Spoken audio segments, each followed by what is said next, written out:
नमस्कार साथियों। तो कैसे हैं आप लोग? उम्मीद है आप लोग अच्छे होंगे, मस्त होंगे, स्वस्थ होंगे और अच्छे से पढ़ाई कर रहे होंगे। तो आज हम आपको कराने वाले हैं क्लास 10 सोशल साइंस यानी कि सामाजिक विज्ञान का चैप्टर 1। और इसके जो है हम आज आपको करवाने वाले हैं ऑब्जेक्टिव क्वेश्चन। और चैप्टर का नाम है यूरोप में राष्ट्रवाद का उदय। तो आइए बिना देरी के वीडियो को स्टार्ट करते हैं और देखते हैं कि इसमें जो है हमारे कौन कौन से क्वेश्चन आपके एग्जाम में आते हैं। तो हमारा सबसे पहला जो क्वेश्चन है वो है, जर्मनी के एकीकरण की आधारशिला किसने तैयार की थी?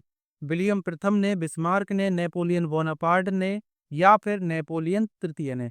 तो इसमें हमारा राइट आंसर है ऑप्शन बी। बिस्मार्क ने जो है जर्मनी के एकीकरण की आधारशिला तैयार की थी, क्योंकि जर्मनी के एकीकरण का जो नेतृत्व किया था तो वो जो है बिस्मार्क ने ही किया था।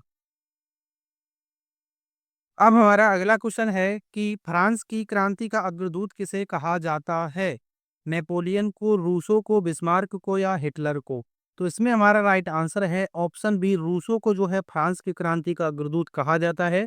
और भी हैं इसमें जो कि फ्रांस की क्रांति के अग्रदूत माने जाते हैं, जिनमें वोल्टेयर और दिदरो का नाम भी शामिल है। लेकिन जो सबसे मेन माना जाता है वो माना जाता है रूसो को। और यही जो है फ्रांस की क्रांति के अग्रदूत कहे जाते हैं। अब हमारा अगला क्वेश्चन आता है कि सामाजिक अनुबंध नामक पुस्तक का लेखक कौन था? तो रूसो, प्लेटो, नेकर या फिर दिदरो? तो इसमें हमारा राइट आंसर है ऑप्शन ए। रूसो जो है सामाजिक अनुबंध नामक पुस्तक का लेखक था। इसी ने जो है ये पुस्तक लिखी थी, जिसे हम इंग्लिश में कहते हैं सोशल कॉन्ट्रैक्ट। अब हमारा अगला क्वेश्चन आता है कि 1789 ईस्वी में फ्रांस की क्रांति के समय किसका शासन था? लुई 14 का, लुई 16 का, लुई 15 का या फिर नेपोलियन का? तो इसमें हमारा राइट आंसर है ऑप्शन बी। 1789 ईस्वी में फ्रांस की क्रांति के समय लुई 16वें का शासन था और यही जो है फ्रांस का शासक था। अब हमारा अगला क्वेश्चन आता है कि फ्रांस की क्रांति में मुख्य भूमिका किस वर्ग की थी? कृषक वर्ग की, कुलीन वर्ग की, मध्य वर्ग की या फिर मजदूर वर्ग की? तो मध्यम वर्ग जो है, यही इसकी भूमिका जो है सबसे ज्यादा थी फ्रांस की क्रांति में। यानी कि इसमें हमारा राइट आंसर है ऑप्शन सी। और 1789 ईस्वी में ये क्रांति हुई थी। अब हमारा अगला क्वेश्चन आता है, बिस्मार्क जर्मनी का चांसलर कब बना? 1848 ईस्वी में, 1856 ईस्वी में, 1860 ईस्वी में या फिर 1862 ईस्वी में? तो इसमें हमारा राइट आंसर है ऑप्शन डी। 1862 ईस्वी में जो है बिस्मार्क जर्मनी का चांसलर बना था। अब हमारा अगला क्वेश्चन आता है, दी स्पिरिट ऑफ लॉ नामक पुस्तक का लेखक कौन था? वोल्टेयर था, दिदरो था, मोंटेस्क्यू था या फिर रूसो था? तो इसमें हमारा राइट आंसर है ऑप्शन सी। मोंटेस्क्यू जो है दी स्पिरिट ऑफ लॉ नामक पुस्तक का लेखक था। अब हमारा अगला क्वेश्चन आता है, इटली का एकीकरण कब पूरा हुआ था? 1871 ईस्वी में, 1873 ईस्वी में, 1876 ईस्वी में या फिर 1889 ईस्वी में? तो इसमें हमारा राइट आंसर है ऑप्शन ए। 1871 ईस्वी में जो है इटली का एकीकरण पूरा हुआ था। अब हमारा अगला क्वेश्चन आता है कि फ्रांस की क्रांति कब हुई थी? 1788 ईस्वी में, 1789 ईस्वी में, 1790 ईस्वी में या फिर 1787 ईस्वी में? तो इसमें हमारा राइट आंसर है ऑप्शन बी। 1789 ईस्वी में जो है फ्रांस की क्रांति हुई थी।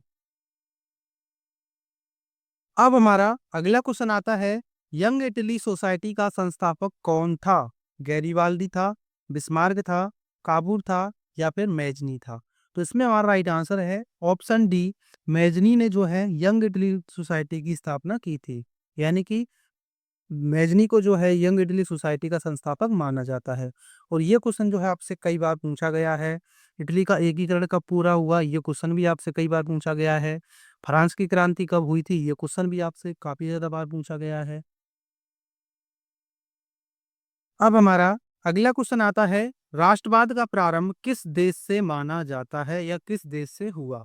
फ्रांस से, भारत से, जर्मनी से या इटली से? तो इसमें हमारा राइट आंसर है ऑप्शन ए। फ्रांस से जो है राष्ट्रवाद का प्रारंभ हुआ था और यहीं से जो है इसका आरंभ माना जाता है। अब हमारा अगला क्वेश्चन है, इटली का एकीकरण किसके नेतृत्व में किया गया? गैरिबाल्डी के नेतृत्व में, बिस्मार्क के नेतृत्व में, नेपोलियन के नेतृत्व में, या फिर विलियम प्रथम के नेतृत्व में? तो इटली का एकीकरण जो है गैरिबाल्डी के नेतृत्व में किया गया था। तो ये भी आपको याद रखना है, जो कि हुआ था 1871 में पूरा। और बिस्मार्क कौन था? तो बिस्मार्क जो है वही था जिसने जर्मनी के एकीकरण की आधारशिला तैयार की थी, और इन्हीं के नेतृत्व में जो है इटली का एकीकरण हुआ था। नेपोलियन कौन था? तो नेपोलियन जो है फ्रांस का एक सैनिक था, जो कि बाद में चलकर एक फ्रांस का शासक बनता है, राजा बनता है, जिसे हम नेपोलियन बोनापार्ट के नाम से भी जानते हैं। अब हमारा अगला क्वेश्चन आता है कि पुनर्जागरण युग का उदय किस देश में हुआ था? तो पहले हमने पढ़ा कि जो राष्ट्रवाद का प्रारंभ था वो किस देश से हुआ। अब हमारा जो क्वेश्चन आता है वो है कि पुनर्जागरण युग का उदय किस देश से हुआ? तो रोम से, इटली से, ब्रिटेन से, या फिर अमेरिका से? तो इसमें हमारा राइट आंसर है ऑप्शन बी, इटली से जो है पुनर्जागरण युग का उदय हुआ था। अब हमारा अगला क्वेश्चन आता है, 1848 ईस्वी की फ्रांसीसी राज्य क्रांति के फलस्वरूप क्या हुआ था? निरंकुश राजतंत्र की स्थापना हुई, सीमित राजतंत्र की स्थापना हुई, सैन्य शासन की स्थापना हुई, या फिर गणतंत्र की स्थापना हुई? तो इसमें हमारा राइट आंसर है ऑप्शन डी, गणतंत्र की स्थापना हुई थी। यानी कि 1848 की फ्रांसीसी राज्य क्रांति के फलस्वरूप जो है उसमें जो है गणतंत्र की स्थापना हुई। फिर और आप जानते हैं कि 1789 में पहले भी फ्रांस में एक क्रांति हो चुकी थी। अब हमारा अगला क्वेश्चन आता है, फ्रांस में गणतंत्र की घोषणा किस वर्ष हुई थी? 1815 ईस्वी में, 1830 ईस्वी में, 1848 ईस्वी में, या फिर 1873 ईस्वी में? तो इसमें हमारा राइट आंसर है ऑप्शन सी, 1848 ईस्वी में जो है फ्रांस में गणतंत्र की घोषणा हुई थी। अब हमारा अगला क्वेश्चन आता है, नेपोलियन का संबंध किस देश से था? जर्मनी से, इटली से, फ्रांस से, या फिर इंग्लैंड से? तो इसमें हमारा राइट आंसर है ऑप्शन सी, नेपोलियन का संबंध था फ्रांस से, और जर्मनी से संबंध था बिस्मार्क का, और इटली से था गैरिबाल्डी का। तो ये भी आपको याद रखना है, क्योंकि ये सारे के सारे क्वेश्चन आपसे ऑब्जेक्टिव क्वेश्चन में पूछे जाते हैं। और यदि आपसे पूछा जाए कि पुनर्जागरण युग का उदय किस देश से हुआ, तो वो इटली से हुआ। और राष्ट्रवाद का उदय किस देश से हुआ, तो वो जो है फ्रांस से हुआ था। ये भी आपको याद रखना है। फ्रांस की क्रांति 1789 ईस्वी में हुई थी, और फ्रांस में जो गणतंत्र लागू हुआ था वो हुआ था 1848 ईस्वी में। अब हमारा अगला क्वेश्चन आता है, किस संधि द्वारा जर्मनी का एकीकरण पूरा हुआ था? डेनमार्क की संधि द्वारा, गैस्टिन की संधि द्वारा, या फिर प्राग की संधि द्वारा, या फिर फ्रैंकफर्ट की संधि द्वारा? तो इसमें हमारा राइट आंसर है ऑप्शन डी, फ्रैंकफर्ट की संधि द्वारा जो है जर्मनी का एकीकरण पूरा हुआ था। अब हमारा अगला क्वेश्चन आता है कि रक्त और लौह की नीति किसने अपनाई थी? बिस्मार्क ने, विलियम चतुर्थ ने, मैजनी ने, गैरीबाल्डी ने? तो इसमें हमारा राइट आंसर है ऑप्शन ए, बिस्मार्क ने जो है रक्त और लौह की नीति को अपनाया था। अब हमारा अगला क्वेश्चन आता है, जर्मनी के एकीकरण में मुख्य भूमिका किसकी थी? नेपोलियन की, बिस्मार्क की, जोसेफ मैजनी की, या फिर इनमें से कोई नहीं? तो इसमें हमारा राइट आंसर है ऑप्शन बी, बिस्मार्क की भूमिका इसमें महत्वपूर्ण थी, क्योंकि जर्मनी के एकीकरण में जो मुख्य भूमिका थी वो थी बिस्मार्क की, जिन्हें हम ओटो वॉन बिस्मार्क भी कहते हैं। अब अगला क्वेश्चन आता है, नेपोलियन बोनापार्ट की पराजय कब हुई थी? 1814 ईस्वी में, 1815 ईस्वी में, 1816 ईस्वी में, या फिर 1817 ईस्वी में? तो इसमें हमारा राइट आंसर है ऑप्शन बी, 1815 ईस्वी में जो है नेपोलियन बोनापार्ट की पराजय हुई थी। तो नेपोलियन बोनापार्ट एक ऐसा शासक था जो कि फ्रांस में पहले सैनिक हुआ करता था, लेकिन बाद में उसमें कुछ ऐसा किया कि वो जो है फ्रांस का शासक बना, और लोगों को जो है उससे काफ़ी ज़्यादा उम्मीद थी। तो वो जो है अपने जीवन में कभी भी कोई युद्ध नहीं हारा था। लेकिन फिर एक ऐसा समय आता है, जब आता है 1815 ईस्वी, तो उसमें जो है वो एक युद्ध हार जाता है, और इसीलिए वो जो है धीरे-धीरे उसका पतन होने लगता है। तो आप जानते हैं कि भारत का, यानी कि जो समुद्रगुप्त थे एक राजा भारत के, तो उनको भी जो है भारत का नेपोलियन कहा कहा जाता है। जैसे कि फ्रांस के नेपोलियन थे, नेपोलियन बोनापार्ट, वैसे ही और भारत में भी जो है समुद्रगुप्त को जो है भारत का नेपोलियन माना जाता है, क्योंकि वो जो है वो एक ऐसे बड़े राजा थे जिन्होंने जो है कभी भी एक भी युद्ध नहीं हारा था।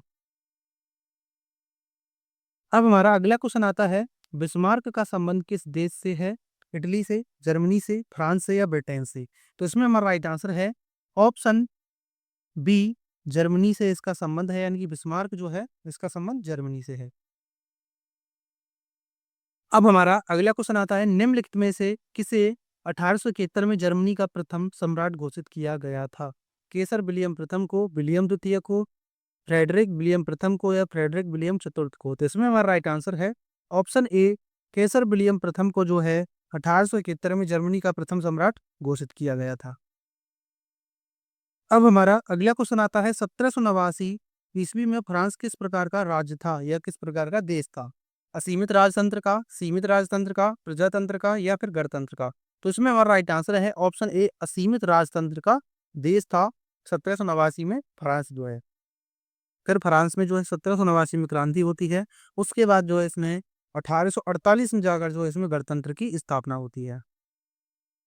अब हमारा अगला क्वेश्चन आता है, निम्नलिखित में से कौन सा देश केंद्रीय शक्तियों में सम्मिलित था? ब्रिटेन, फ्रांस, जर्मनी या फिर रूस? तो इसमें हमारा राइट आंसर है ऑप्शन सी, जर्मनी जो है केंद्रीय शक्तियों में सम्मिलित था। और जर्मनी जो है उस समय का एक शक्तिशाली देश था, यानी कि सबसे ज्यादा शक्तिशाली देश जो कोई था तो वो जो है जर्मनी था और फ्रांस था। अब हमारा अगला क्वेश्चन आता है कि मैजनी द्वारा स्थापित गुप्त संगठन था young Italy society, young France society, young Prussia society या फिर यंग जर्मनी? तो इसमें हमारा राइट आंसर है option A, young Italy society जो है उस समय का एक गुप्त संगठन था। अब हमारा अगला क्वेश्चन आता है, जर्मन संस्कृति में बॉक्स जिस्ट का आशय था राष्ट्र से, संविधान से, आम जनता से या संसद से? तो इसमें हमारा राइट आंसर है ऑप्शन सी, आम जनता से, यानी कि जर्मन संस्कृति में जो है बॉक्स जिस्ट का आशय था आम जनता से। अब हमारा अगला क्वेश्चन आता है कि वियना की संधि कब हुई थी? 1848 ईस्वी में, 1815 ईस्वी में, 1834 ईस्वी में या फिर 1890 ईस्वी में? तो इसमें राइट आंसर है ऑप्शन बी, 1815 ईस्वी में जो है वियना की संधि हुई थी। तो ये भी आपको याद रखना है। और आपसे और भी एक क्वेश्चन पूछा जाता है कि निरंकुशवाद का तात्पर्य क्या है? तो इसमें जो है आपका आंसर है कि ऐसी शासन व्यवस्था जिसमें सत्ता पर कुछ व्यक्तियों का अंकुश होता था।